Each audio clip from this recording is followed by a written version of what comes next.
네, 지금까지 오늘 장 정리해봤고요. 이제는 전망과 전략 세워볼 차례입니다. 자, 오늘 토러스증권 영업부 박준영 차장 나와 계십니다. 안녕하세요. 안녕하세요. 네, 오늘 약보합세에서 마무리가 됐습니다. 시장을 이제 전망해볼 차례인데요. 내일장 주요 체크포인트 어디에 두어야 할까요? 예, 일단 외국인의 현선물 포지션, 최근에 외국인들의 일단 움직임 자체는 좀 긍정적이라고 할 수 있겠고요. 원달러와 엔달러도 역시 계속 체크해 나가셨으면 좋겠고, 오늘 투신 쪽의 수급이 좀 안 좋았습니다. 아무래도 펀드 환매 압력이 아니었나라고 생각이 드는데, 이런 부분 조금 체크하셔야 될 것으로 보이고, 일단 이번 주는 미국의 FOMC 회의가 일단 굉장히 시장에 관심을 끌 것으로 보이고요. 미국 지표 중에 이제 고용 지표랑 ISM 제조업 지수 지표 일단 보셔야 될 거고, 중국의 7월 제조업 PMI 지수도 체크를 하셔야 될 것으로 보이는데, 지난주에 이제 HSBC 제조업 지수가 좀 안 좋게 나왔죠. 네. 이런 어떤 분위기를 과연 이어갈 것인가, 아니면은 중국의 대기업 쪽에서는 분위기가 더 살아날 것인가, 이 부분을 좀 체크하셔야 될 것으로 보입니다.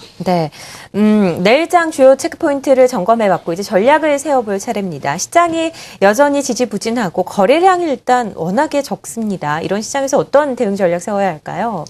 지난주에 이제 제가 그런 말씀드렸죠. 이제 일본 증시는 어느 정도 많이 올랐기 때문에 일단 상승 둔화될 가능성이 크다는 말씀드렸고, 우리 증시 같은 경우에는 일본 증시의 어떤 보완제 대체 어떤 시장으로서 1,900원 일단 넘어갈 것 같다라고 말씀드렸는데요. 오늘 또 참 공교롭게도 네. 1,900을 하회하고 끝났습니다. 네.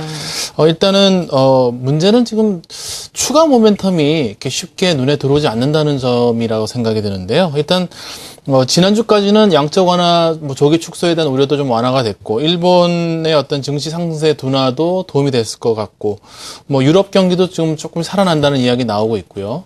여러 가지 이제 호재들 때문에 1900선을 이제 돌파하면서 조금 기대를 가졌죠. 그렇지만은 다시 이번 주 들어와서는 조금은 또 모멘텀이 둔화되는 것이 아닌가, 이런 이야기들이 좀 나오고 있는데요. 그림 하나 준비를 해봤습니다.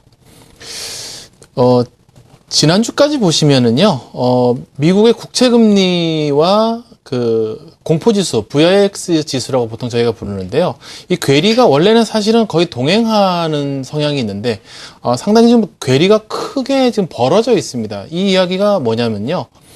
시장이 너무 낙관하고 있거나, 혹은 금리가 하향 안정화될 가능성이 있다라는 이야기가 되는 거죠. 다르게 말씀을 드리자면은, 공포지수가 올라오면서 금리가 상승할 가능성도 내포하고 있습니다. 근데 다음 그림을 보시면은요. 네.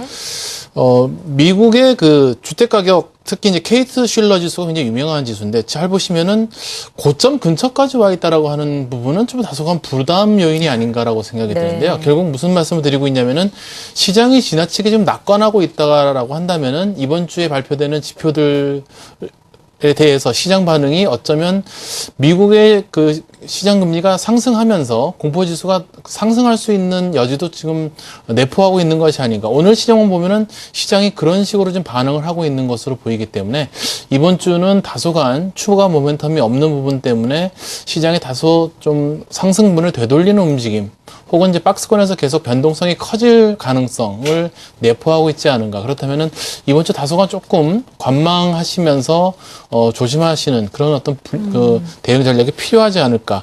결국은 1850에서 1950선 사이에서의 박스권 트레이딩을 계속 하셔야 되는 부분이고요. 이게 무슨 의미를 갖고 있냐면은 바이 앤 홀드 시대가 이제 끝난 거 아니냐, 네. 이런 이야기들이 나오고 있거든요. 사서 무조건 들고 있다라고 해서 수익이 나는 시점은 아니라는 것을 조금 염두에 두시고, 조금은 시장에 빨리 진입하시고 빨리 나오는 그런 어떤 대응이 필요할 것으로 보입니다. 시장의 트렌드에 좀 반응하는 전략을 세워야 된다라고 말씀을 하셨는데, 그럼 포트폴리오는 어떻게 재조정이 필요한지 업종과 종목에 대한 팁도 함께 주시죠. 여전히 지금 저는 경기 민감주에 베팅할 시점은 아니다라고 생각하고요. 네. 오늘도 잘 보시면은 통신주, 이렇게 제약주, 이런 종목군들이 이제 반등하게 되지 않습니까? 결국은 시장의 어떤 비중을 적절히, 민감주와 방어제 비중을 적절히 조절하셔야만 그때그때 올라가는 종목 팔고 다시 재매수하고 이렇게 대응하실 수 있을 것이라고 보이고요. 낙폭과대 업종군들 오늘 이제 화학이 좀 밀렸는데요. 단기 반등이 좀 셌기 때문에 밀렸겠죠. 다시 한번 조정 보이는 걸 잘 기다리시다가 저가 매수 해보실 만하다고 생각을 하고 있습니다. 2분기 실적이 크게 부러지지 않았기 때문에 생각보다는 트레이딩 관점에서 접근하실 수 있다라고 생각이 들고요. 2분기에 어닝 서프라이즈를 기록한 종목군들 잘 기억을 해두셔야 되겠죠. 제가 생각할 때는 어닝 쇼크 종목의 반등을 노리기보다는 어닝 서프라이즈 종목의 조정을 노리시는 것이 훨씬 더 매매에는 편하실 거라고 생각이 들고요. 포트폴리오 다시 한번 재조정을 했는데요.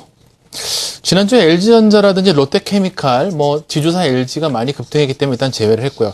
전기전자 업종 참 고르기가 쉽지가 않습니다. 네. 왜냐면은 4분기만 본다면은 3분기 저점을 매수의 관점에서 접근해도 될 것으로 보이기 때문에요. 삼성전자하고 LG 디스플레이 최근에 수급이 나쁘지 않기 때문에 선정을 했고요.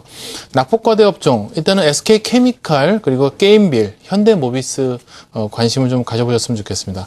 수급 개선주 중에 KT 최근에 잘 올라오고 있습니다. 아이마켓 코리아가 또 최근에 수급이 상당히 좋고요.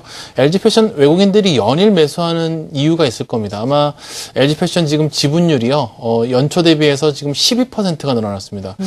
경영권을 거의 위협하는 수준까지 늘어났기 때문에, 제가 봤을 때는 섬유나 의복 관련 업종이 최근에 2분기 실적 안 좋았지만, 4분기가, 피크라고 생각하신다면은 3분기 저점 노려보시면 할 것이라고 보이고요. 저평가된 중소형주, 풍력 관련주들이 최근에 미국이나 중국의 풍력 시장이 살아나고 있기 때문에 관심 한번 가져보시고요. 웹젠, 영풍정밀 그대로 가도록 하겠습니다. 네, 오늘 포트폴리오 전기전자, 낙폭과대, 수급 개선, 그리고 저평가 중소형주로 나뉘어서 여러분께 포트를 소개해드렸습니다. 토로스증권 영업부 박준현 차장이었습니다. 고맙습니다. 감사합니다.